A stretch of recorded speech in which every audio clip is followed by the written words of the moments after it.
Ya, kalau saya ya dengan munculnya Dede, bahwa ia kesaksiannya mengaku diarahkan oleh Rudiana, kesaksian yang tadi kami bacakan.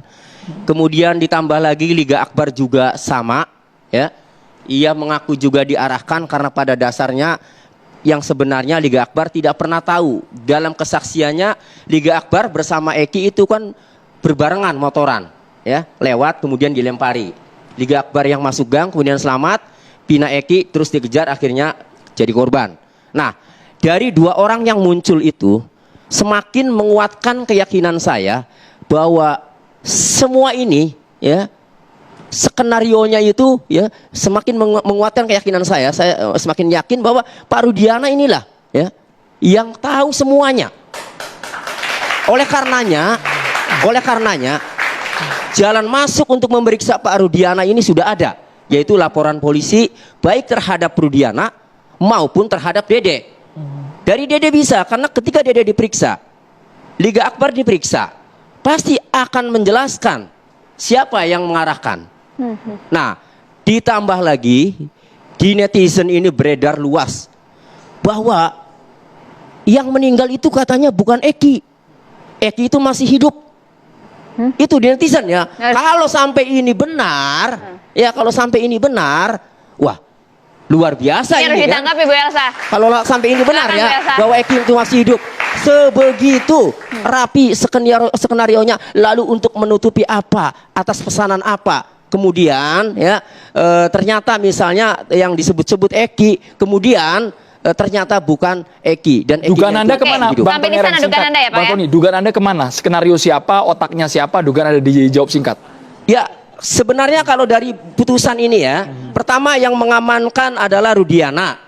8 pelaku itu. Kemudian yang kedua dalam BAP juga nama-nama pelaku itu yang memunculkan adalah Rudiana.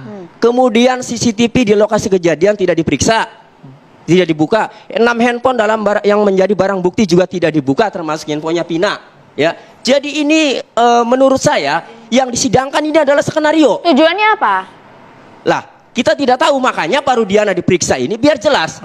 Apa motifnya nanti seandainya dugaan saya bahwa Rudiana lah yang mengatur skenario yang disidangkan. Ibu Elsa, Pak Ito komentar jelas sebagai kuasa apa hukum motifnya Pak Rudiana mengatur semua ini. Ini kalau terbukti ya. Ibu Elsa boleh komentar dulu. Namanya juga dugaan ya.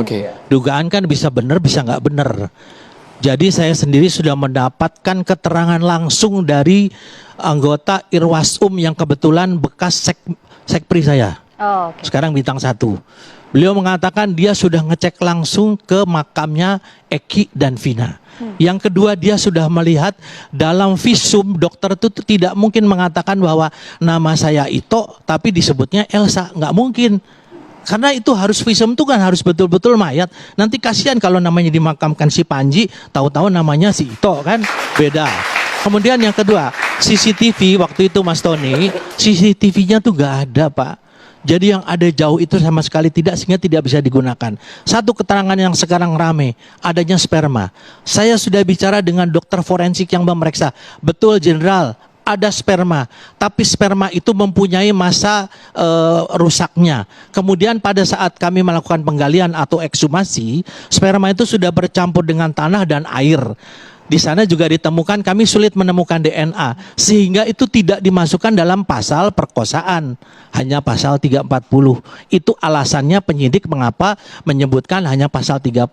Nah, munculnya perkosaan ini kan karena tiba-tiba ada sperma. Saya kira ini mungkin fakta yang perlu saya sampaikan. Bu Elsa singkat. Jangan sampai. Silakan Bu Elsa. Ya, saya justru ini kita melakukan upaya-upaya hukum ini untuk meluruskan semuanya. Yang mengatakan Eki almarhum bukan anaknya klien saya. Satu, ini jadi masalah. Kedua, yang dikubur itu bukan Eki almarhum tetapi Panji. Itu masalah.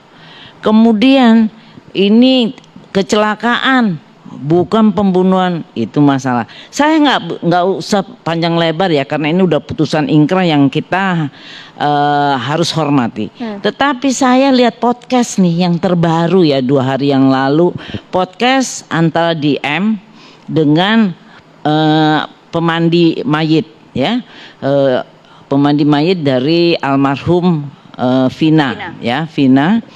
Dinyatakan, Bu, apakah waktu dimandikan mayit ini kelihatannya kecelakaan atau pembunuhan? Saya sebetulnya agak kaget juga, bahaya juga nih. Begitu tatoannya saya lihat, ibu ini bilang, ini mah pembunuhan, ada potongan ini. Waktu saya bersihin di vaginanya penuh lendir.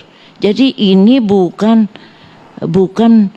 kecelakaan tapi pembunuhan. Itu aja saya sampaikan. Baik, terima kasih banyak. Nah, ini podcast yang sangat perlu disayang nonton sendiri. Oke. Ya, ada salah satu cara untuk mengakhiri spekulasi ya dari masyarakat dan netizen. Apakah Eki yang meninggal itu Eki? Bukan. Ada salah satu cara. Mabes Polri harus membongkar kuburan Eki, kemudian dilakukan tes DNA. Astagfirullahaladzim, dia sudah pernah dikubur dan dibongkar lagi. Itu tidak bisa, tidak manusiawi. Cocokkan dengan Saya keberatan sekali ya. cocokkan Itu dengan sudah kenapa keberatan kan untuk mengungkap kebenaran. Untuk mengungkap Itu kebenaran, anaknya, untuk buktikan mengakhiri dulu. spekulasi yang Dia terjadi di sudah pernah masyarakat. dikubur, Kami dan kembali sudah bersama pernah kami. Kalau Kami kebenaran, demokrasi. Catatan harus demokrasi akan setuju. kembali Kalau sesaat nggak lagi. bisa Maaf. orang jenazah dikubur. Iya, tidak manusiawi Anda. Kejam, ya lakukan tes DNA.